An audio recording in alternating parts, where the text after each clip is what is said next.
Assalamualaikum warahmatullahi wabarakatuh. Hai Sobat Astro, kembali lagi di OIF UMSU Podcast. Jadi di sini saya bersama mahasiswa Sains Atmosfer dan Keplanetan dari ITERA Lampung, yaitu Bang Zidan. Halo. Gimana kabarnya hari ini Bang Zidan? Alhamdulillah baik. Iya, jadi hari ini kita mau ngobrol-ngobrol dikit soal prodi, terus juga gimana ceritanya nanti magang di OIF UMSU.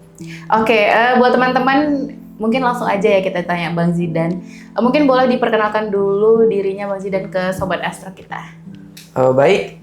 Halo Sobat Astro, perkenalkan nama saya Muhammad Zidan Syuhada, bisa dipanggil Zidan.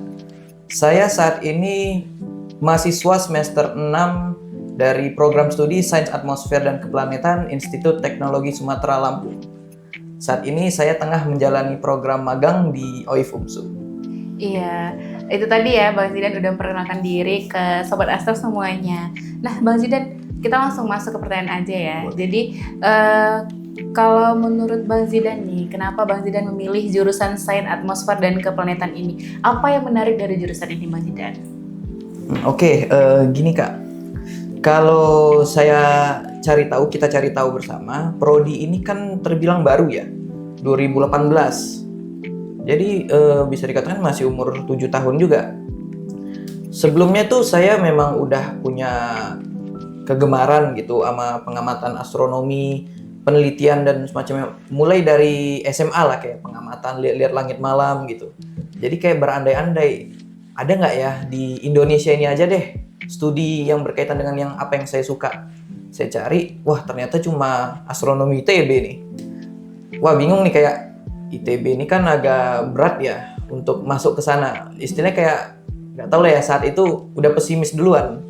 Sehingga saya cari, ada nggak ya plan B-nya di Indo aja deh, nggak usah di mana gitu. Dan dapatlah saya temukan prodi ini, program studi Sains Atmosfer dan Keplanetan, di mana studinya tidak jauh berbeda dengan yang dipelajari di ITB. Malah sampai penggabungan tuh. Ada yang astronomi, ada yang meteorologi, ada yang cuaca dan pengamatan bintang gitu. Sehingga kayak, wih, dapat double nih. Jadinya apalagi saya juga dapat informasi dosen-dosen dari ITB itu juga datang ke ITERA, sehingga dia itu ada istilah, nggak tahu lah masih relevan apa sekarang, ITERA itu seperti adiknya ITB. Apa-apa ya dari ITB datang ke ITERA untuk memajukan ITERA itu sendiri, sehingga wadah yang baik lah, dan alhamdulillahnya saya keterima di situ. Iya, itu jalur apa Bang Zidan? Saya jalur undangan, SNMPTN. Jalur undangan. Kalau Bang Zidan SMA-nya sebelumnya di mana? Saya SMA kebetulan di Kota Medan ini, tepatnya di MAN 2 Model Medan. Oh iya, jadi alumni MAN 2 Model. Jadi kalau untuk teman-teman nih, kalau ada anak MAN nih boleh di chat Bang Zidannya, sharing-sharing ya Bang Zidan. Iya. Tapi sebelumnya ada planning nggak? Maksudnya kalau misalnya prodi ini tuh nggak ada di Indonesia, ada planning nggak keluar negeri kira-kira? Kalau planning di luar negeri tentu ada. Kalau rezeki siapa sih yang nggak mau ke luar negeri, studi yang lebih wah gitu. Bener. Apalagi dengar-dengar astronomi ini di luar negeri juga cukup aware gitu. Sehingga kayak di Indonesia yang kasarnya masih negara berkembang, tanda kutip itu aja sudah aware, apalagi negara maju. Seperti di Eropa atau di Asia seperti Cina, Jepang, Korea itu kan udah aware gitu sama astronomi. Kurang lebih seperti itu. Iya, jadi ada plan ke luar negeri juga ya. Mungkin nanti setelah ini Bang Zidan dilanjut ke luar negeri, mungkin bisa ya. Amin, amin. Iya, amin. Oke, nah kalau biasanya nih di masyarakat awam ya, istilah atmosfer dan keplanetan itu kan masih asing. Boleh dijelaskan dulu sama Bang Zidan, sama penonton kita, gimana itu? Apa yang dipelajari sama Bang Zidan secara sederhana mungkin boleh dijelaskan dulu. Oh oke. Mungkin buat teman-teman, kalau atmosfer itu kan berkaitan dengan cuaca ya. Udah bukan hal yang asing gitu. Karena berkaitan dengan prediksi cuaca, iklim, semacamnya bahasanya. Tapi kalau yang di prodi saya ini, Sains Atmosfer dan Keplanetan. Keplanetan ini sedikit berbeda dengan astronomi ITB. Keplanetan memang bagian dari astronomi. Tapi sedikit mengecil. Kenapa? Karena studi saya ini yang keplanetan fokusnya itu seperti planet, bintang, terus seperti komet dan asteroid gitu. Tapi kalau astronomi itu kan sampai belajar galaksi lah, masa lalu alam Lebih luas, semesta, ya. lebih luas, black hole semacamnya. Dan kami di situ nggak terlalu memfokuskan kalau studi itu, sehingga kami kayak masih fokus ke yang masih dapat nalar orang awam lah gitu. Kalau cara menganalogikannya gimana yang menjadi pembeda atmosfer dan keplanetan itu, analoginya tuh seperti ini Kak. Anggap nih kita di sebuah rumah nih, atau di ruangan ini gitu. Nah, kalau studi atmosfer ini, kita mempelajari apa yang di dalam rumah ini. Ini rumah dinginkah? Di sana panas nggak? Di kamar itu lembab nggak? Nah, di situ kan kita tahu di dalamnya ini gimana kondisi di dalam rumah itu. Nah, kalau keplanetan itu, kita ngamat dari jauh. Maksudnya dari apa? Kita lihat rumah tetangga. Misal kita nih keluar nih ke teras. Kita lihat rumah tetangga. Apa yang kita lihat? Atap dia, pintu dia, teras dia, lantai dia, semacamnya. Luarnya aja. Dalamnya kita nggak tahu. Rumahnya panas nggak ya? Dingin nggak ya? Nah, kalau mau tahu dalamnya, itulah studi atmosfer. Jadi keplanetan tuh masih luar-luar aja, nyari-nyari luarnya. Kalau atmosfer itu kita sampai masuk ke dalamnya, kurang lebih seperti itu. Oke, udah dijelaskan ya. Ini tuh bukan lagi sederhana tapi secara detail sebenarnya. Oh, iya. Udah dijelaskan sama Bang Zidan. Iya. Terus ini ada pertanyaan lagi. Kayaknya tadi sudah dijawab sama Bang Zidan, tapi boleh dijelaskan lagi gimana hubungan antara studi atmosfer, keplanetan, dan astronomi. Mungkin boleh dijelaskan lagi Bang Zidan. Mungkin sebelumnya tadi udah disinggung ya. Hubungannya itu awalnya saya kira loh, ini ngapain saya belajar sains atmosfer dan keplanetan. Satu prodi mempelajari dua aspek yang kayaknya jomplang deh gitu ya. Apalagi kan di ITB aja astronomi aja. Meteorologi atau cuaca aja, kayak kok kami kayak dikasih double job gitu. Tapi ternyata pas saya cari tahu, oh ada kaitannya kurang lebih. Karena tadi seperti disinggung, kita belajar planet, kita juga belajar studi atmosfer di dalamnya. Kemudian mungkin beberapa teman-teman yang suka mengamati langit malam, tentu kan tantangannya itu di cuaca. Entahlah hujan atau berawan atau apapun lah, badai semacamnya. Yang mana itu kan kalau yang berkaitan dengan badai, berawan itu kan studi atmosfer. Jadi kalau kita belajar tentang awan, pola cuaca itu aja kita sudah paham, maka kita bisa korelasikan ke pengamatan. Oh, ternyata hari ini lagi musim hujan karena awannya lagi banyak, curah hujannya lagi tinggi, berarti nggak cocok nih untuk pengamatan. Mungkin bisa dialihkan ke tempat lain gitu, atau waktu yang lain, lebih seperti itu. Iya. Tapi kalau di studi atmosfer dan keplanetan ini berarti mata kuliahnya juga ada banyak ya, maksudnya kayak juga kalau misalnya lulusannya nanti bisa jadi kerja BMKG dong, karena ada belajar meteorologi juga ya. Benar. Sejauh ini Bang Zidan, apakah ada pengalaman yang menarik gitu selama kuliah atau riset selama kuliah? Pengalaman menarik, sebenarnya kata menarik ini kan tergantung orangnya ya. Ada yang menarik itu lucu, ada yang ya istilahnya berkesan lah ya, kesan baik, kesan buruk, itu menarik. Nah, kalau dari saya, ya seperti yang tadi kakak sampaikan, studinya ini kan atmosfer bisa ke BMKG semacamnya gitu kan.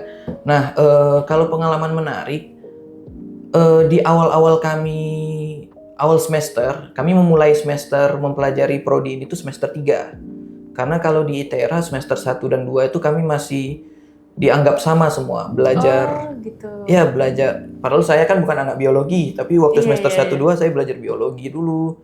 Fisika dasar, matematika dasar, kimia dasar. Bahasa Indonesia malah, bahasa Inggris. Tapi kita udah tahu ya, kita milih prodi yang mana, tapi di semester 1-2 ini fokusnya belajar ke semua ya, dulu itu gitu. dulu. Jadi kita masih bisa beradu diskusi lah dengan teman-teman yang kalau di ITERA tuh dari anak teknik elektro, itu kan masih ngobrolnya masih sama. Tapi pas dari semester 3 itu kan obrolannya udah beda karena ranahnya udah berbeda gitu kan. Nah, kalau saya kan mulai dari semester 3 untuk prodi itu 3 hingga sekarang 6, itu studinya kami mau tidak mau belajar atmosfer dan pengamatan.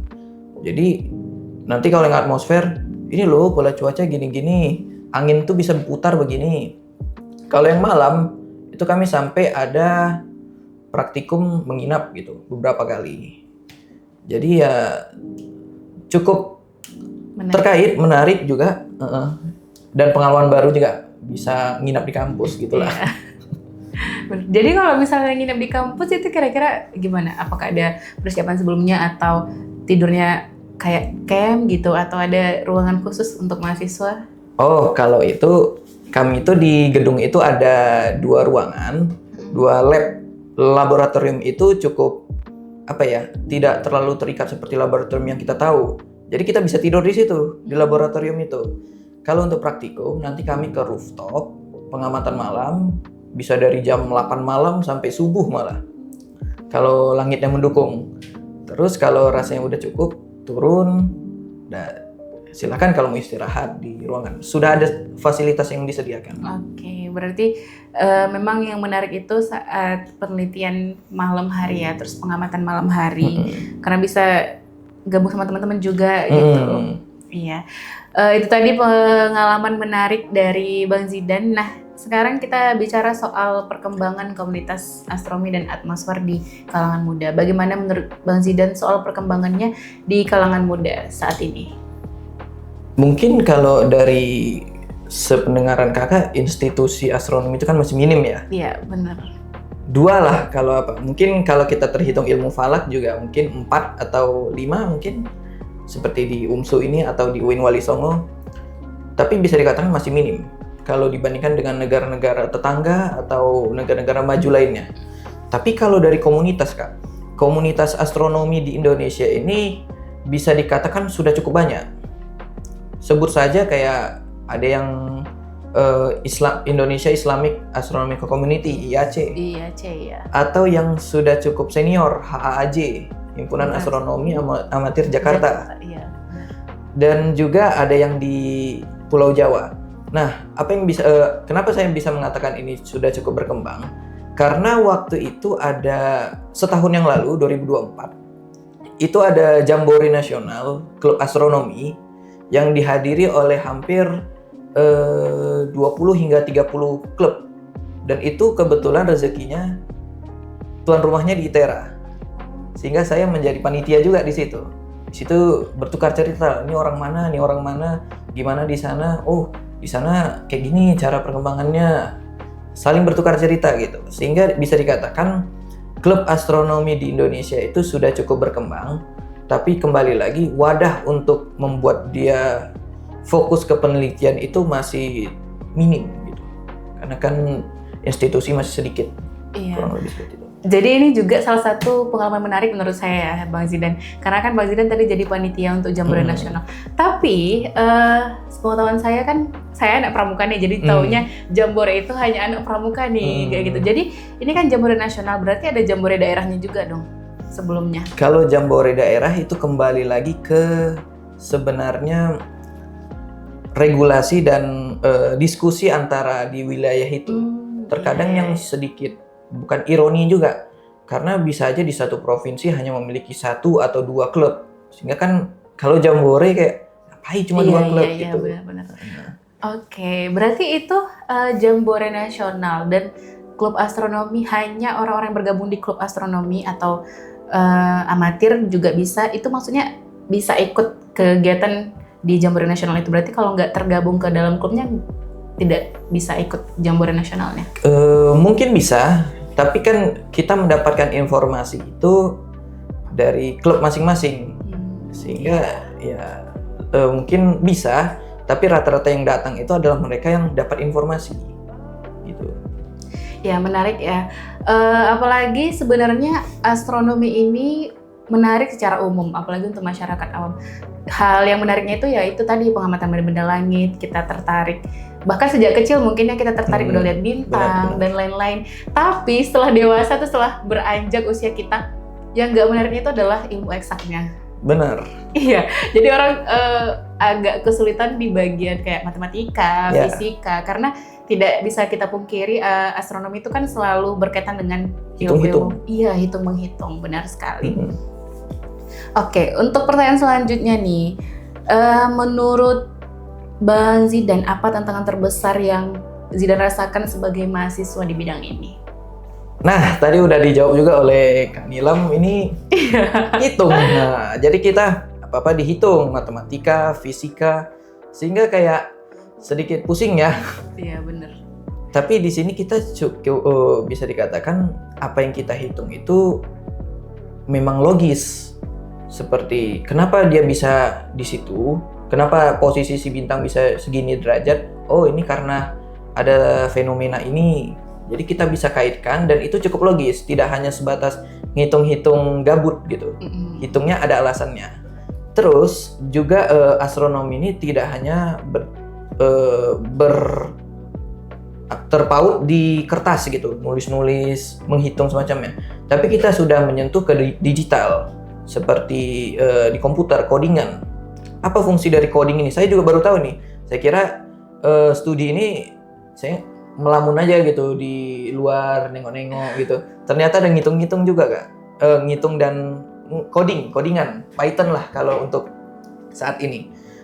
Jadi apa fungsi dari coding itu? Ternyata kita itu bisa memanfaatkan data-data historis yang bahkan 10 tahun terakhir pengamatan seseorang atau satelit, yang nantinya kita bisa membuat sebuah kurva atau apa ya, perubahan. Oh ini cocok nih menjadi lokasi untuk pengamatan.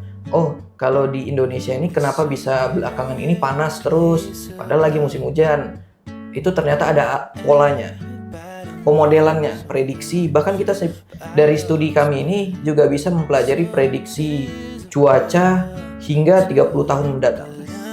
Jadi bisa dikatakan studi ini tuh cukup cukup luas ternyata.